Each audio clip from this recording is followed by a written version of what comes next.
Queally. This really is Jackie. And Jackie she's from the west of Ireland originally, I think, and has spent a lot of time in Scotland exploring sacred historic sites. And she's actually very, very experienced with Rosslyn Chapel. But she's not talking about Rosslyn today, although I'm sure we'd love to hear it. And in fact, I will mention that next Thursday at Steiner House in London, she's giving a talk on Rosslyn Chapel, so catch that if you can.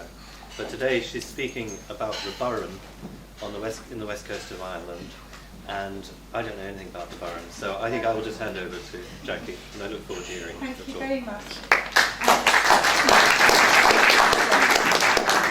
I have to follow a formidable cast of performers and speakers, so I'll do my best. But thank you for a great weekend. I've really been enjoying it. So I'll start with some poetry because there was a whole line of poets this morning, and I also write poetry. I make films, nature films, that I perform poetry with a musician from old time. It was Czechoslovakia, and we go around local places sometimes doing these performances. In Ireland. So from this book on the Burren, I'd just like to read you two, just to paint a picture of what the Burren is about before I give you some more left-brain facts about what it is. So I live, out of my bedroom window I can see the tallest round tower in Ireland. This is leaning 5 degrees, so it's like the Irish Leaning Tower of Pisa. And you probably won't see here, but in the book, there's a lovely Celtic cross. You can take a shot of this grave stone, and then so they're kind of like going at different angles. So it looks quite funny. So I wrote a poem about this. It's a place called Kilmacduagh, Church of the Son of Dua, who is a very important early saint. Nice short poem.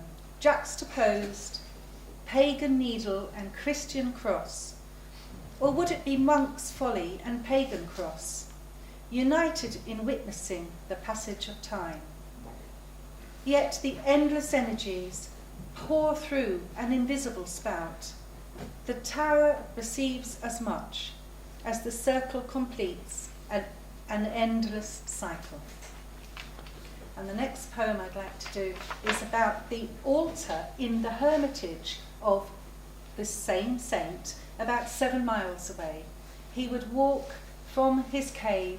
There's a long legend about his life, and he formed the monastery at Kilmacduagh because in a dream an angel had told him when his girdle fell to the ground, that is where you have to build your monastery. So it's still there till this day.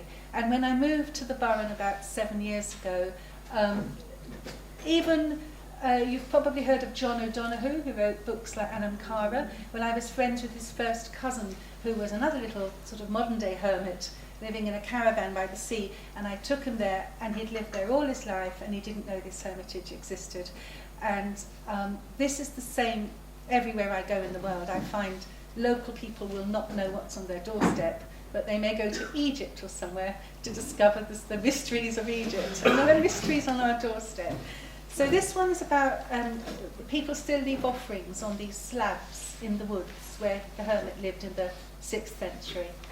And they might leave a shell from the beach, or they might make a little cross out of hazel sticks.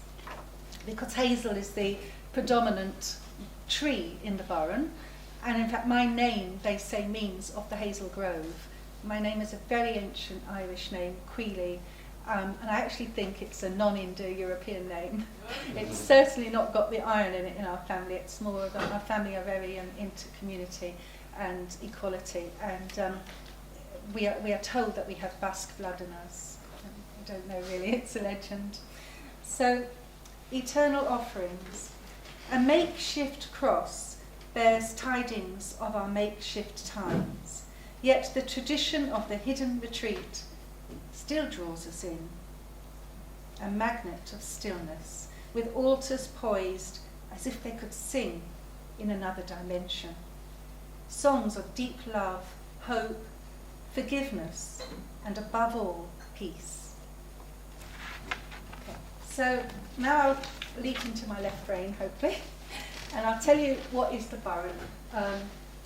Because I'm talking about two things, and could you put your hands up, please, if you've been to the Burren? Oh, well, about 8%, maybe. That's great, thank you. So Burren is in the west of Ireland, and it's, I think, about 40 square miles, and it's all limestone. Sometimes you can only see limestone. There's all rocks, and it's stepped because of glaciation. So the hills, you'll see some pictures later, and the hills look like a stone desert, really. So when we were hearing about yesterday about the desert, it actually attracted early Christians in the 5th century to go and settle there. They also settled in the Aran Islands, which are just off the coast in Galway Bay. So it's mostly in County Clare, but it's partly in South Galway where I live too. And the type of limestone, also a lot of it is what's called oolitic, which means that it's like egg-shaped pieces of limestone surrounded by sandstone. It's all from crushed animal shells from when the ocean was tropical, and then it built up over time, and all the skeletons compressed to form the limestone.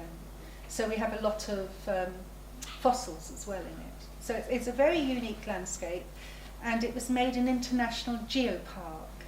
And in fact, last Friday I met the founder of the whole geopark systems for UNESCO, and I was ever so pleased that he was travelling just outside of my ancestral hometown, that's called Ennistimon, and he spotted a cairn in the landscape. And again, when I'd given a talk on legendary landscapes of Clare recently in a nice local pub, all the locals had never heard of this cairn, even though they could practically throw a stone at it from where they lived. So I was so pleased that the UNESCO official who created geoparks had actually felt the magnetism of this cairn and said, "Oh, I noticed it." You could not help but not notice it. I said, "Well, all the locals don't notice it." You know? And when I approached that cairn, it was throbbing. I mean, it was really powerful. And it has at least 3 dragon legends attached to it. So we'll go on to the legends later, just going back to the physicality of the Burren. What makes it also incredibly unique is that there's vast bodies of underground water flowing through the limestone. And I went with Professor Drew, who's the main speleologist from Trinity College, Dublin. He took me down once, and through the forest, there's a little opening in the forest floor. You crawl in, and he was like a worm. Here's a little man in his 60s, you know, so lithe and gay. Went down in underground, and then he sat me beside a massive underground waterfall, all under the forest, you know. And that's what's happening all the time. There's masses of water rushing under your feet. And when it's been raining a lot, when you're walking along some of the routes, you can actually hear the water rushing underneath you. And the limestone breaks up. So you have what they call clints and grikes, you know. So you can have these steep fissures in the rock, and you get the most amazing plants growing there, and the Arctic and the alpine plants grow together. And it's the best place in Europe for bees. And for orchids, we have, I think, 18 of the 23 orchids of, is it Britain and Ireland or just Ireland? We have wonderful orchids, loads of bees, loads of butterflies.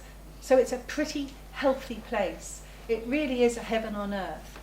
And this is something else I wanted to say, that I used to study a system called the Reshel, which can be transposed onto Templar cathedrals or earth grids. It's coming from the ancient Hebrew letters that left Mount Sinai, and the man who kind of understood it is a whole big subject. He's called William Bueller. But there's a lot of geomancers will create earth grids in the world, but the Reshel system is like an umbrella system.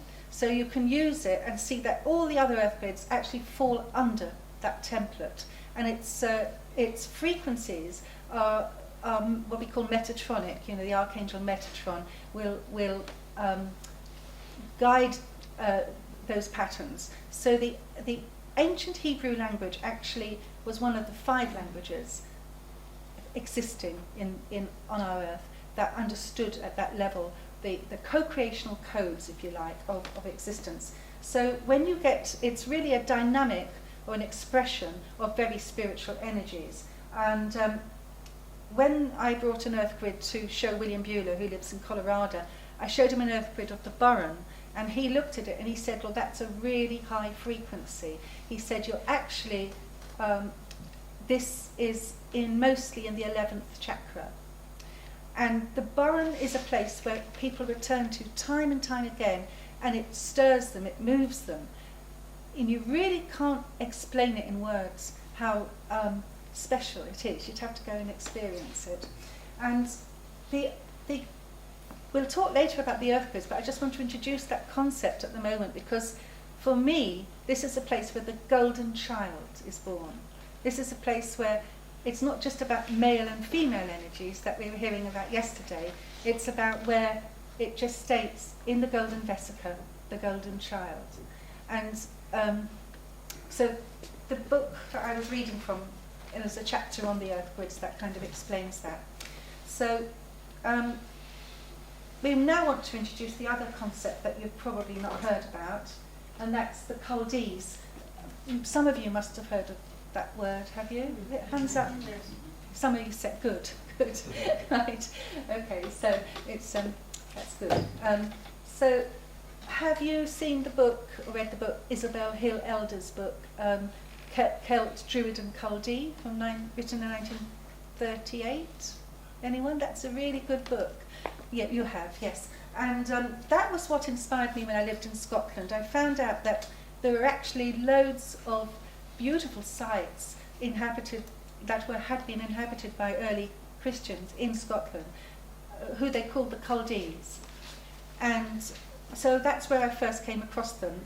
And for instance, I met a man here today who was from St Andrews originally, and I said, well, in St Andrews there was the Church of St Mary Magdalene on the rocks, and the Culdees had a separate service at St Andrews until the 15th century.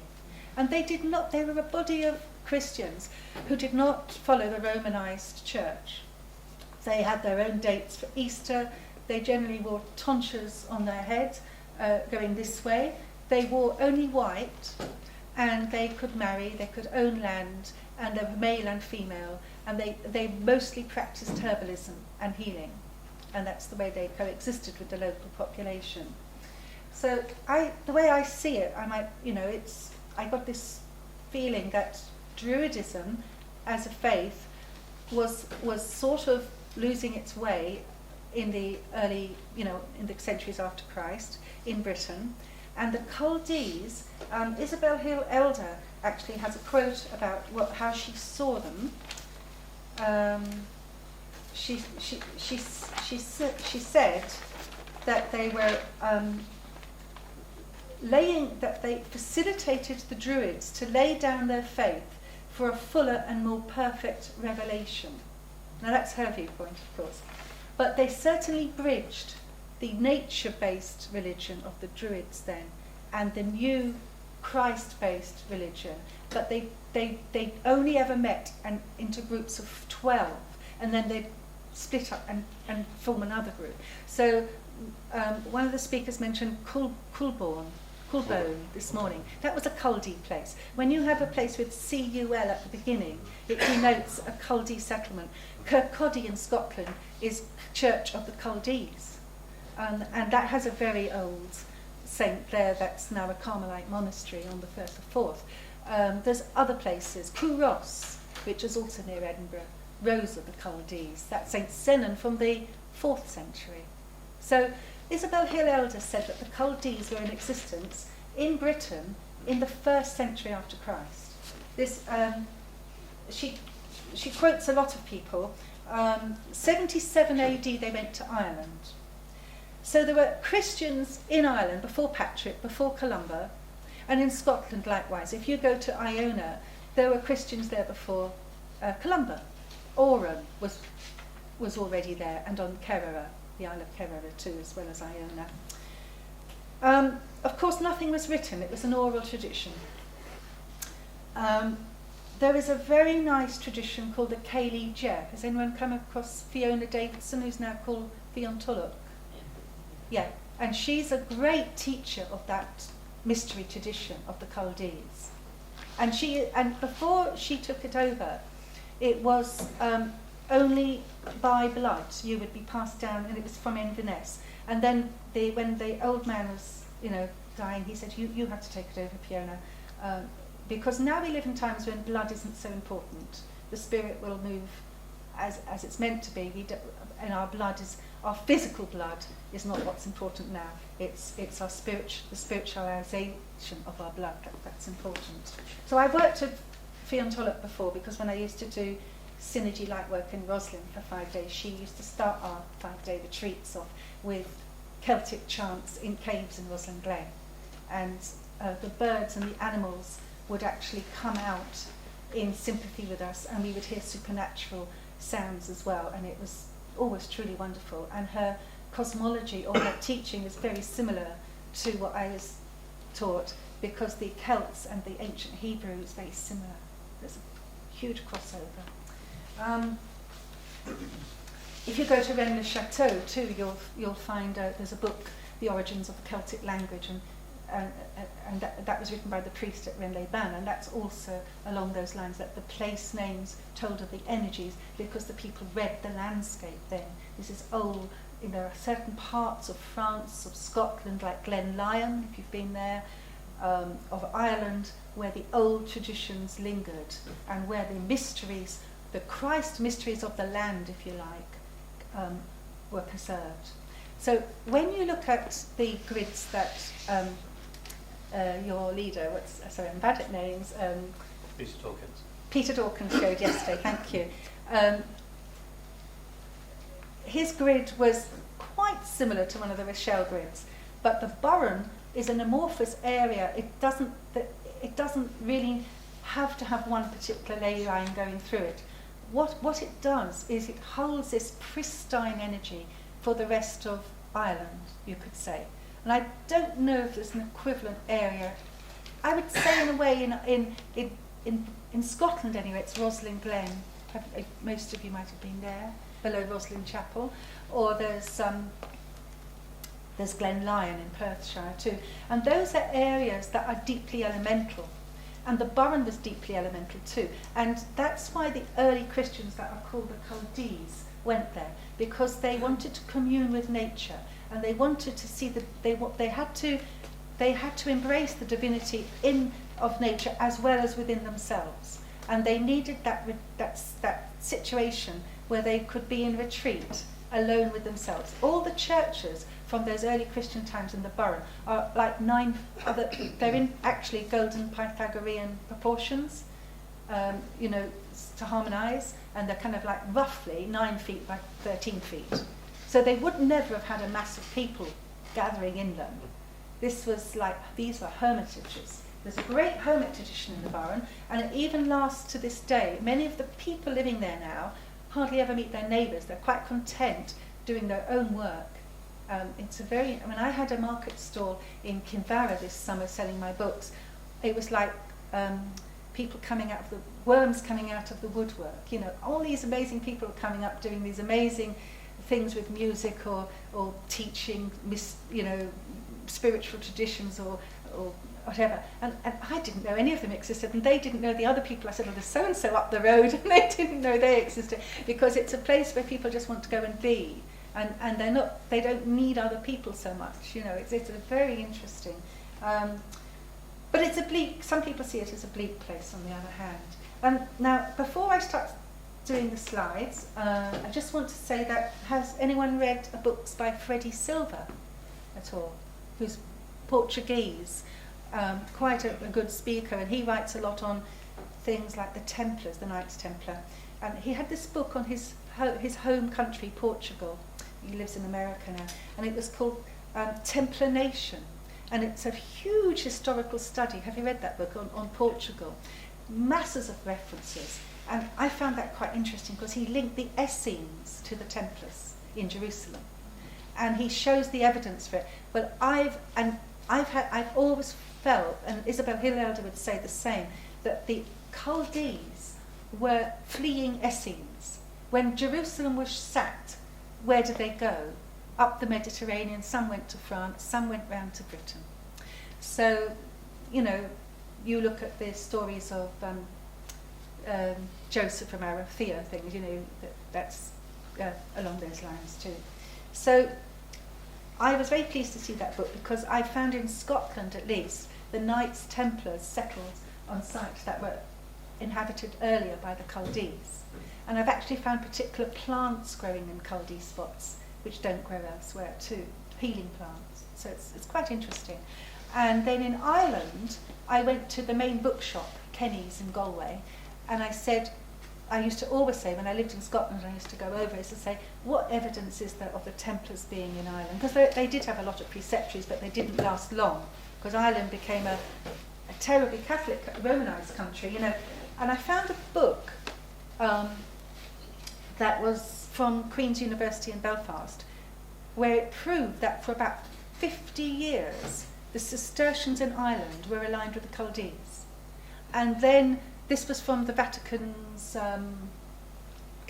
vaults, you know, and the lady had access to it, and she'd made this little book about the early Cistercians. And then, like Pelagius had been sent in the year before Patrick came to stamp out this Culdee tradition, and he didn't manage to stamp it out. Likewise, when they sent the people from Rome, they sent them over to stamp out this archaic, non-Romanized monk tradition of the Cistercians were following.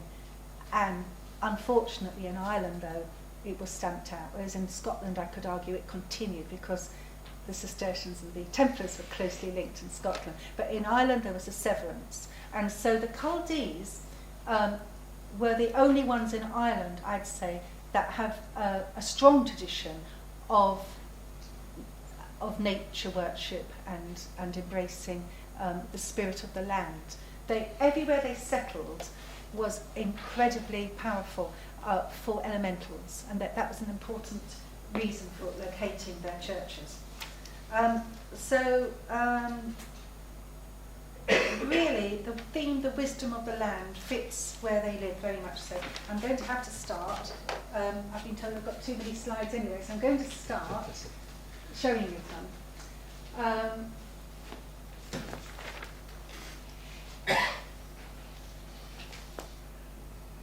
Yeah. I believe that the Culdees were mirroring the ethos of modern day gatekeepers. And this is a typical limestone scenery here in the Burren on a typically dull day, but the sun shines as well. In fact, the temperature's 2 degrees warmer than Galway City, which is across the bay, because the limestone retains the heat and the cattle can stay out all winter. And recently we drove, there's a festival now, the Wintridge Festival, and people come and they drive the cattle up to the mountain tops. So it's the opposite way around to mainland Europe. Another way that you can see this is a special place, that this is the birth of Irish traditional music and storytelling. And you might have heard of a place called Doolin on the west coast, where you can leave for the Aran Islands. This is, this was a beautiful place for music. All these old bachelor farmers that would just spend all their evenings playing music and telling stories. And everybody could pop into everyone's house. Even when I was quite young, my father was a singer and used to sing with them. And it was a great camaraderie, there was never landowners here that treated the Irish as inferior. The landowners are more Irish than the Irish in these areas. And also W.B. Yeats lived very near where I live, and the landowners there, they all, actually some of them turned Catholic. And so this whole area, there was a much more bigger generosity of spirit. So this is, sorry, I just want to go back briefly to that one. You see those mountains in the distance? That is the only area where there was a ceremonial landscape. There's a Neolithic enclosure up there that's huge, and there's a cairn in the west, and the Neolithic enclosure in the east. And the people from the plains would walk up here and meet the people from the hills of the Burren. I live in the older part of the Burren. The Burren is 400 million years old, I think, and I'm 50 million years older in my area. So it's more worn down. It's the plains more. It's called the Burren lowlands. So we're going to go on there.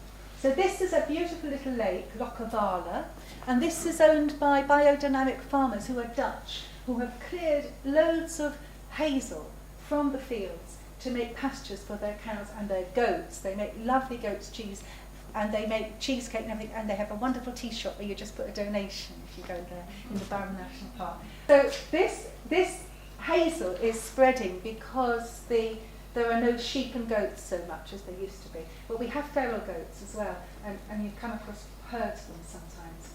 So those are the clints and the gripes I was talking about.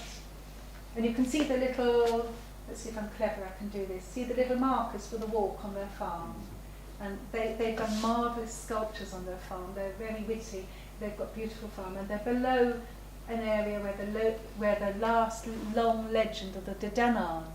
These were the people with fairy blood in them that were forced underground by the humans, and this is where it took place in Ireland. Very special place. So that is one of the Mullach Moor, which became the iconic mountain, and it's got clouds on it, but sometimes it looks like jelly that's falling over. It depends what angle you get it to. And they built a visitor centre here. They were going to build the visitor centre, and they took it to the Supreme High Court, and they had to take it all down, and now there's a nature reserve there. Everything had to be restored, and all the orchids are growing again. But it divided the community to this day. Some people don't talk to one another because some wanted the business, and it wouldn't have created lots of business. And the other said, you can't do that in the Burrow. So this is the only Cistercian abbey. I was talking about the Cistercians. This is the only Cistercian abbey in the Burren. Do I only have 4 minutes left? So, how many? No, I don't think so. Oh, the timer's on 4 minutes. Oh, don't worry about that. Confusing me. Quarter to. Is it? Well, How many? Sorry. Okay. This is called Mary of... You've got half an hour. That's good, okay. Mary of the Fertile Rocks, this is called. And this is where John Donoghue used to give his early sunrise mass on Easter Sunday, when he'd given up being an official priest, but still having his workshop. He used to go there and all the locals went. It's a beautiful area. It's still extremely fertile. That's just a picture of the slopes of that the mountain where the ceremonial enclosure is, and that's just the rain, after the rain with the light on it. It's nice. And there's another picture, I don't know with the light whether you can see it. Look, when the clouds lift, you get the limestone coming through, and it looks, sometimes it looks like a Japanese painting. And this dolmen, of course, is very famous. It's called Hole of Sorrows. It's also had many ritual burials at this place. Loads of ley lines across here. So I'm flicking through this section because this is just to give you a flavour of what I've been talking about. This is the base of the tower where W.B. Yeats had about 12 summers at writing his best poetry, they say. And this is a turlock. That's another feature I didn't mention of the Burren. We have disappearing lakes. So there's swallow holes and the lakes come and go. So there's a sanctuary they built to introduce children to the plants and things, but there you see where the seat is, it's drowned because of the rising turlock in winter. And you can kayak on them, they're fun to do. So the next section is showing you places that have lured these early saints. This one is on Inishmore. I was there this September, and that's just his birthday. It was in September. I didn't know, and the local farmer said, "Oh, you've arrived for his feast day." And this was some stones outside the church there on the island with faces looking both ways. This is very important because this is picked up on early Masonic stones in Midlothian and Scotland. The faces looking both ways. This is a whole energy dynamic, and they did this in Celtic times. So what I believe, and others have said, was saying that there's a lineage of knowledge that started, but it was an oral tradition in these early Christian times. And they were really concerned with living the life as Christ would, and keeping pure and devoting themselves to prayer and healing. They were not interested in forming big cathedrals, or not the bigger churches where they were going to accrue lands or anything. It was a different time. And this is the only church named after St. Columba, just across from the outline. It's just a few orbs in the photograph too. But it's a complete ruin in the farmyard, and I rushed out in the rain to take a picture of it. And then this is my favourite one, St. Cronin'S, which is the first place I went to when I moved over. I went to see it. It pulled me, and there's a ring fort nearby, and there's a beautiful well round the corner on a little path under the cliffs, and there's Relicrees. These are Relicrees, where you would have bones of saints. There's there's 2 or 3 of them here, and that's very small. That's why a friend stepped in to give you a sense of perspective of how small this cell church is. And St. Cronin'S was a very localised saint. And then this one, St. Macdarrow, he had a serpent carved in the wall of the church. And there are loads of serpent legends, because these early saints also are supposed to have chased dragons or chased serpents into the sea or into lakes. This one is completely dilapidated now, as you can see. But this is very near a hill, Knocknashee in Irish. It's where the fairies are supposed to reside, and rather like King Arthur, when the time is right, these fairies are supposed to come out again, riding horses. So this is the offerings at the altar of the hermitage that I spoke that poem at earlier on, and that's the cave where he lived. Just looking out from it, you can fit 2 people in there. It's a really interesting legend. Another thing is that there is the biggest proliferation and density of wedge tombs in Ireland here, which would come from about 2,500 BC. There's a lot of dolmens, these tabletops, burial stones. There's also a lot of holy wells, a hell of a lot of holy wells, because all around the Burren the water comes up, and that is where all the wells are. So this is one of the wells on a farm, showing that people drape rosary beads or ribbons or lanterns, well, they don't drape knickers like they do in Scotland. I've noticed that. But, they're a bit more reverent. And that's near me, another one to St. Colman, just by the River Baha. And the farmers here in this area, they've actually dressed all these wells. They've repaired them, they've made lovely pathways down, and they dowse. There's a farmer who's a very good, what they call diviner. And so on one of the stones, I'm not sure if I'm going to show it or not, that's the one near me, another well. One of the stones, he's actually carved a triple spiral into the stone, and then he's put all the ley lines going into the triple spiral. He's doused them and then put them on the well, on the top of the well, there on the stone over the well. So just some images of wells here, because this is a lovely well at a castle on the coast, and people have had visions here. It's a strong point. It's on a ley line on the grids, and no name to it, just called Holy Cross. No particular saint there. It's a really lovely well. And that's a view from another well of the coast. And that's a carving, medieval carving near the well.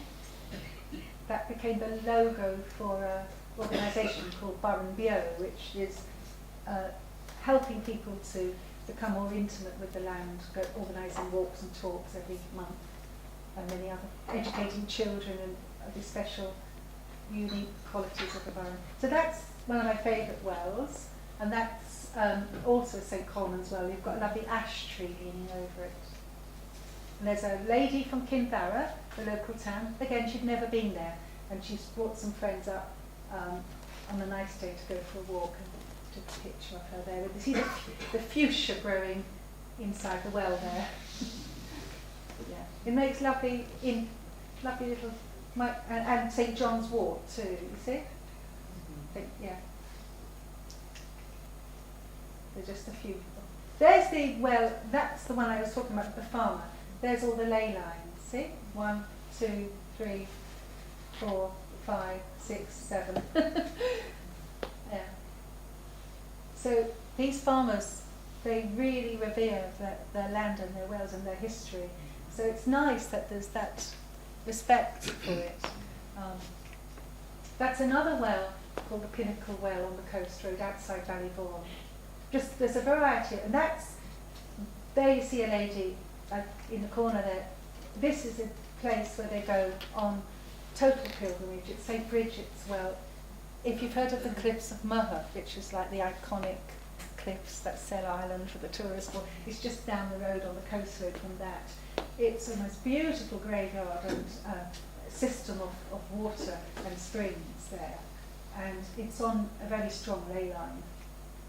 That's another area of it, coming down the hill, and that's where you go down a passage to the well. Of course, it's festooned with prayers and lights, candles, and it's quite special. And that's a tree above the well, a raggy tree, and that's part of it too, a waterfall. And this is another one I really love, and that's St Columba's Well. But I think it's St Columba that was on the Aran Islands, not the Columba that went to Iona.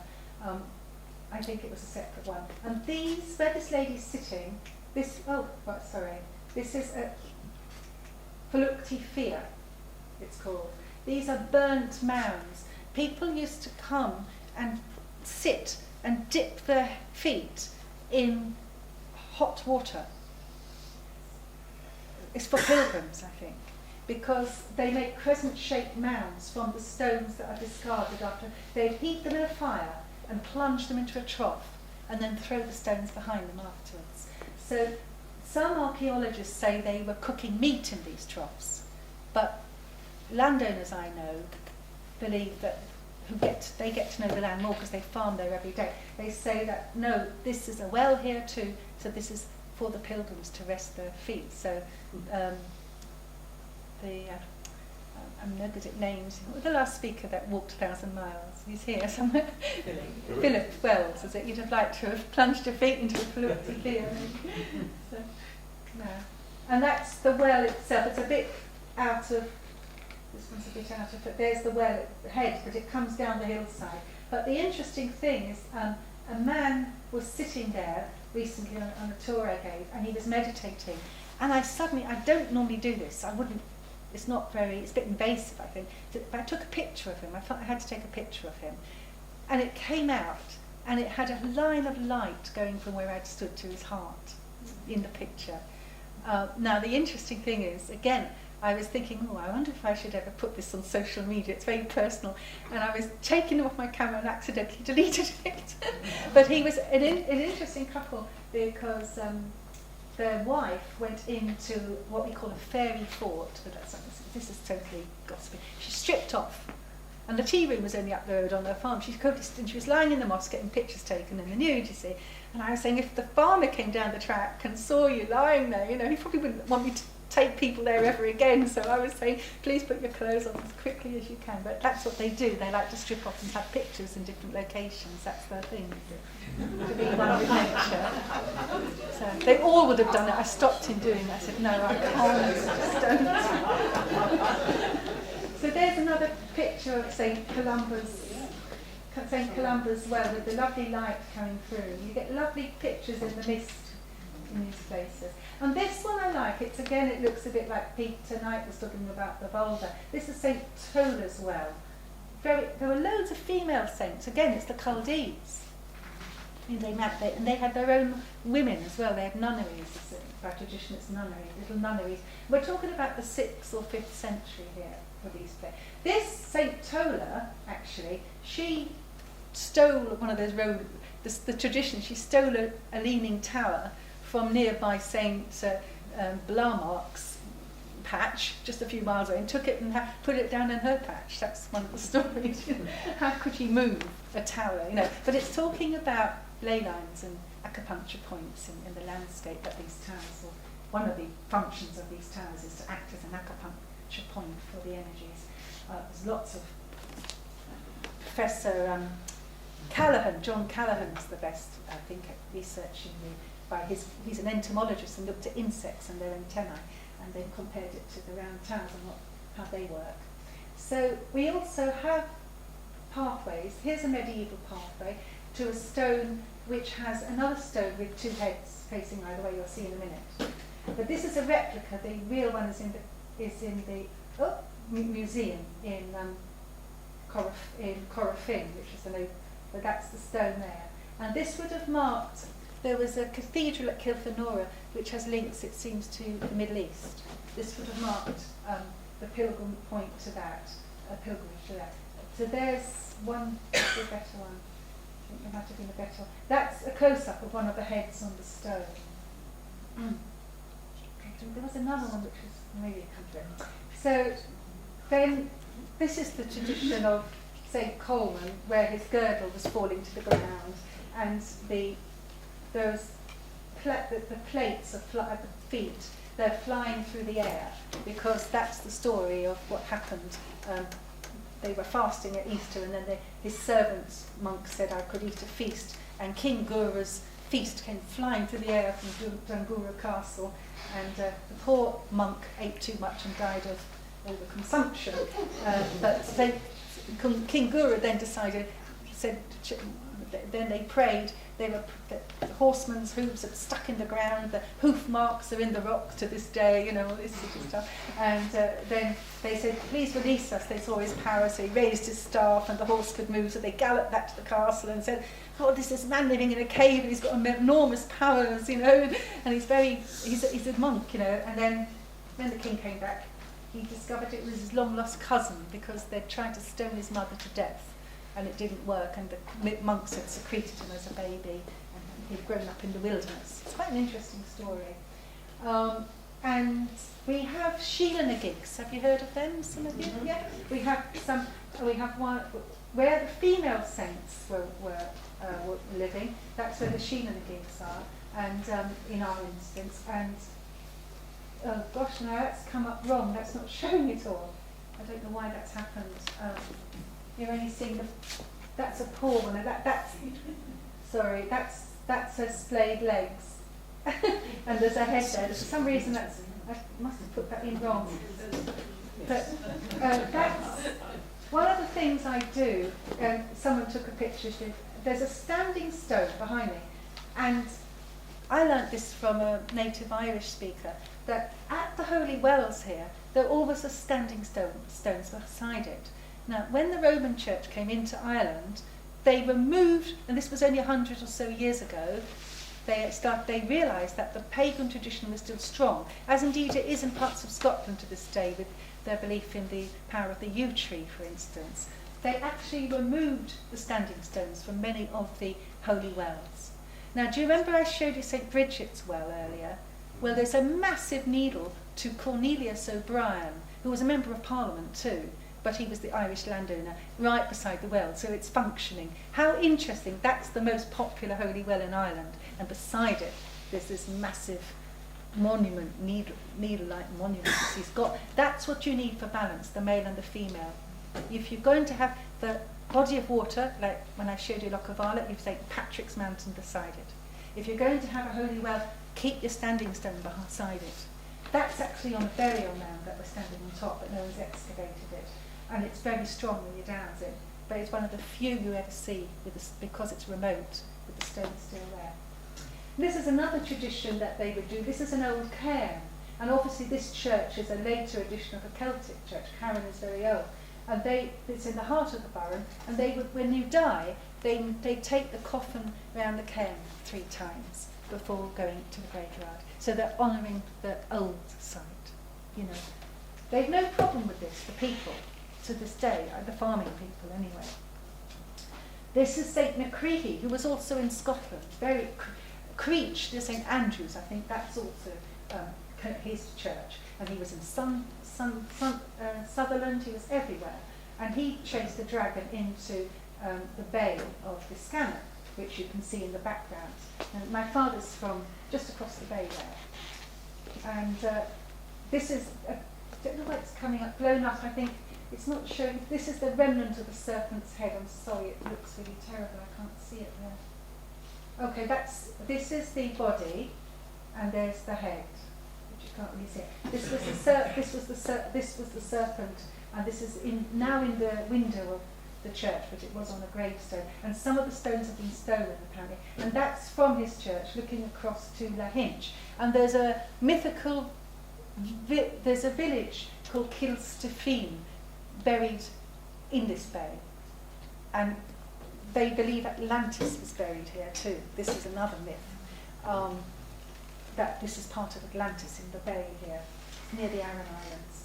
But actually there was an earthquake in 835 and split local mountains into smaller islands, into smaller islands, and when divers go there, they say you've got, domes, steep pinnacles. There's nature like stacks and things submerged, but you've got buildings also like churches and things underneath, covered now with lichen and whatever grows under the sea, algae and everything. So it looks very mystical, they say.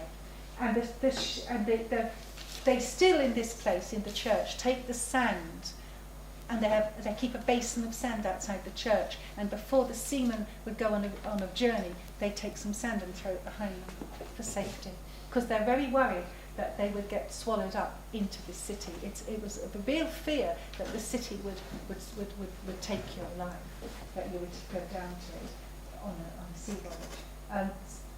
So they had to protect themselves. And this is just a photograph of when I sensed there were some fairies on Sea Delver, which is the centre of the grid, and it went into a sort of vortex. And just some pictures of around where the fairy mountain is. When I took it, again, it went into paint mode. But lots of things happen when I take pictures, actually. Pan comes in sometimes too. This is Kilfenora Cathedral, which has some very ancient crosses where they have a T-cross. Here's the better view of the Tau cross, as we call it.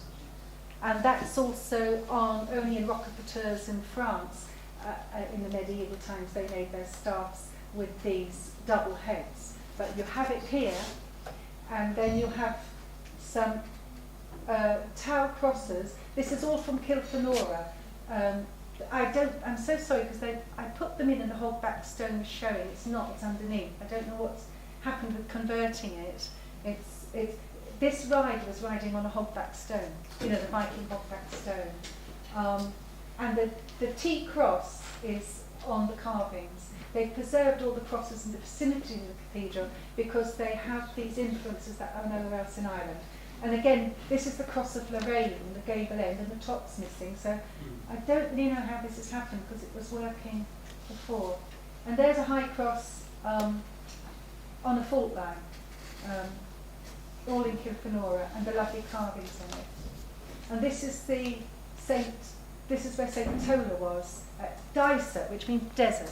It's an old desert church, you see. And this is where there was a round tower, which is over here, gone, and then her well is in the next field over here, and beautiful setting.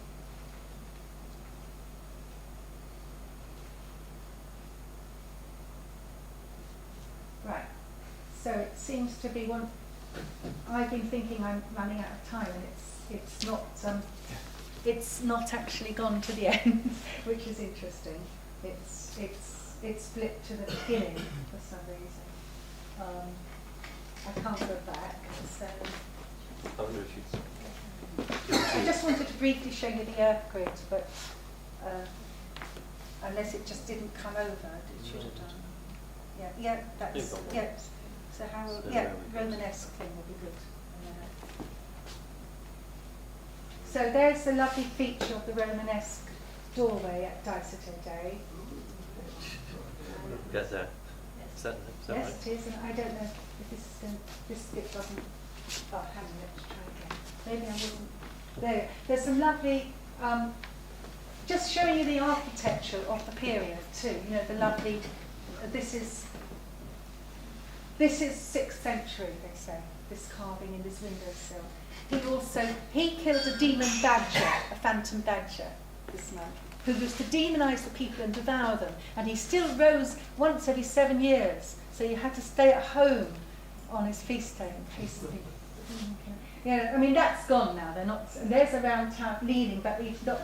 See, when I see it, yeah, it's just not the whole. I think it's when it's been downloaded from over the internet. This round tower is emulating. This is not so old, and that's on the coast, and that's where the earthquake occurred. And the French sailors. Always on the equinox. Nearly all the stories came on the autumn equinox here.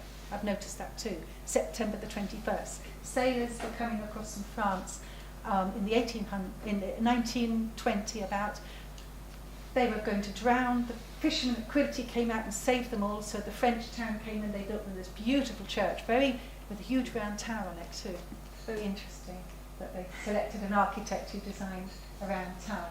So I just wanted to show you that there's a big pentagram that Anthony Peart, you know, Templar Mechanics at all? He does earth grids from Lincolnshire, and he did one about 8 years ago of the Burren, and it goes through Mount Elder and this huge cave on Airway that you can visit, and it goes to Norway. From Donegal Castle, it actually goes to Norway, and it goes to where a Norwegian writer, Harold Bolker, made a book, The Norwegian Pentagram, which is the same shape, pentagram. And a writer wrote a book on Doolin only this year, and he said that the Imram, that there's Imrammers, these are teaching sagas in Irish for the monks about states of mind, states of being. And these are old myths, Imrammer. And the Imrammer says that they went to these faraway lands and they're describing, he thought, the writer Norway. And the book on Norway of the pentagram is actually saying that the Celtic monks were the ones who created all the towns in Norway. And what had happened, that we can piece it together, it's a long story, is that when these Cistercians were driven out, these non-Romanized ones, they were displaced and they sailed to Norway from here. And they were taken by the Jarls. And it's a fascinating book, The Norwegian Pentagram. And it's brilliant research, actually. And you've got all the Celtic crosses on standing stones in the sand dunes up the west coast of Norway. It's interesting. So there's Donegal Castle on the tip of the pentagram. And the man who did that grid, he loves fairy tale castles. He was so excited to see, because he hadn't been, he'd done it from his home in Lincoln. And then he said, oh look, there's a fairy tale castle at the tip of the pentagram. And again, I don't know, that's flipped it down the other way. I'm so sorry. The main pentagram, anyway, there are all the hermitages are on arms of the pentagrams, you find. And it's two overlapping rhombuses, and there's two, they're nesting, and one is the radius of the Earth, and one is the radius of the Moon. There it is again here. And there's hexagons and a double hexagon either side, a double pentagon. But in the middle, when you do it in circles, it actually makes a Vesica Pisces. And in the middle, there's a castle where I've told the lady living in it, it's an old 13th century castle that they live in. And the husband was quite au fait with geomancy. And there's a rose garden just by it, Celtic knot. It's a Celtic cross with roses. And there's a whole story in my book about this, because people have had meditation experiences or created things completely conforming to this grid. So the grids are one proof for me that the earth interacts with our consciousness. The sentience of the earth interacts with our consciousness. And the monks that settled there, these Culdees, they knew about this. These were the early geomancers. And these are the photographs aren't coming out right. That's red shell that I overlaid on it then along that axis to Norway. And so I'll finish with that story.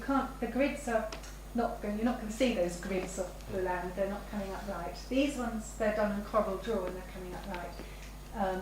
But yeah, so we'll keep on that one. When we overlaid this shell grid over the direction of the pentagram, it ends on what we call the Zayin point, which is the point where the spiritual energies would enter.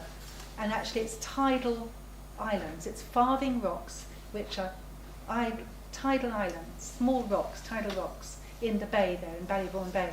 The man opposite was the first cousin to John O'Donoghue. He meditates a lot, and he got an inspired thought to make a big white mast to put on those rocks.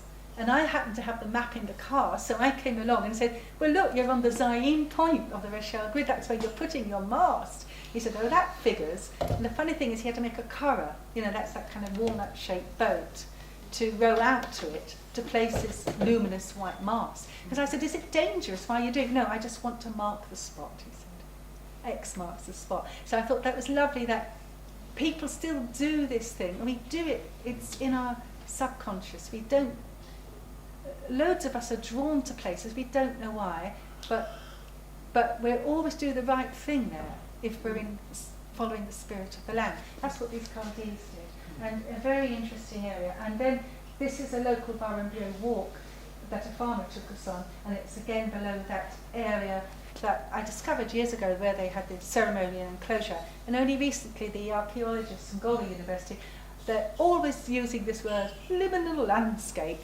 It's a very liminal landscape. It means a place where the veil is thin, and I'm finding this quite interesting that some of the archaeologists are coming over to this way of thinking. And that's a sundial stone. Most of those have disappeared, but that's on by St. Kieran's in the Aran Islands. Thank you very much. I think I've kept the time. Thank you.